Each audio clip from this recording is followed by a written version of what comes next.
Queen of percussion. She's had quite the career. That's right. In 1984, she exploded onto the scene with her first album, The Glamorous Life.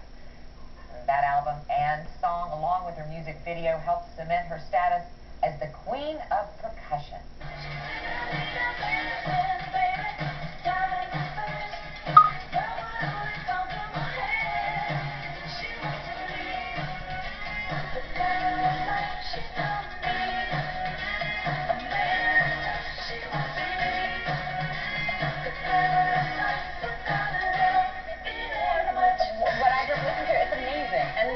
Jam on the percussion.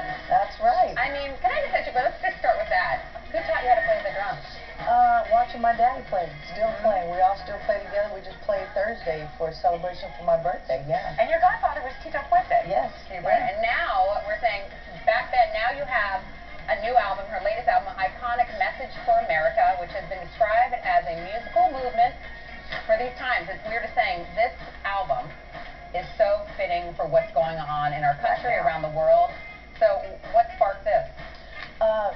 Well, the election started happening, and I wanted to do an album about 2 years ago called Politically Correct. I entitled the folder that, and I knew it would take some time for me to do it, so I was going to do a dance record, and I ended up not doing the dance record because then Prince passed away, and I went back in the studio, wrote some of the music, and then I said, and with this election and things that were happening in the administration and the bullying, the disrespect, I was like, I have to talk about this now. So many artists are doing I can't this. do that. Yeah, I can't put out a dance record now. So I called some friends. I put my band is already, we've already been together. Well, friends, let's give some of the names. I'll call some, you guys her list of friends. Yeah, have you heard Ringo Starr? Yeah, Ringo Starr, George Clinton. George from P-Funk. I mean, come on. Bootsy Collins, Freddie Stone from Flying Family Stone.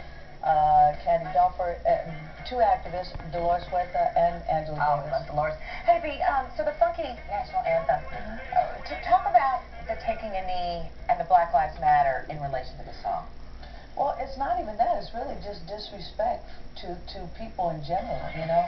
And we're better than what's happening right now. And to take a knee, it's injustice, you know, for what's been going on with the killings, the disrespect of the people, and things like that. So one day we were doing sound check, and our band was playing they were jamming. I started singing the national anthem on top of that funky groove, and when we figured out we were going to do the record, I was like, we should start with the Declaration of Independence, and people go back and read some of that, and what does it mean? And I remember doing a lot of the USO tours back in the day, and what it meant for the military, the soldiers to stand and fight for our country, and fight and for us to be free, you know. And it was very important, you know. Well, I was thinking, you know, with Hamilton, that's out there, the Broadway musical, and how that message resonates now with what Hamilton did. This is like the same kind of parallel. Your album resonates. What other songs are on the album? I did the song with Ringo, Come Together, a Beatles song. But you have to think, you know, peace and love, harmony. Yeah, and what other better person to do that? The Beatles, Ringo Starr. He's always said, yeah, for the last 30, 40 years, he keeps saying peace and love, and that's what it's about. Even with Funky National Anthem, we have speeches from Kennedy, Obama, from Martin Luther King, and we got the rights to do that from the King family as well. So tracks underneath, like the national anthem. Absolutely, underneath with That's speeches. Pretty powerful. It is very powerful, and when we first opened up in the show with that song, people, if they're not standing, which most of the time they are, they stand up. Some people take a knee. You see some people holding their hands up. You see people crying, and this is the first song when we open up the show, and you see what happens at the beginning of the show immediately just from that song. So it's been some time now since Prince passed away. Let me ask you a question, because you did have a great relationship with him until the end. Is there any way that the estate would let you recover, like Let's Go Crazy? Because you sang on the original one, didn't you? Well, I sang on a lot of stuff. Right. I remember I did Let's Go Crazy, but we did tons of songs. But that's why I did, even in this, in Iconic, I redid America, the song that when we first did that together. So that song, his song is on, and this one is Love Bizarre. We didn't do Love Bizarre, but yeah. Well, can I ask you a question? Just describe him. I mean, you know, like he obviously huge fan. I'm a huge fan, and just just seems like just such a genius. In his trove, he had so much music in his vault, apparently. No, he was an incredible songwriter. For someone to be able to write so many songs effortlessly. Yeah, and he was a great showman. He was very influenced by James Brown and Sly and the Family Stone, Carlos Santana.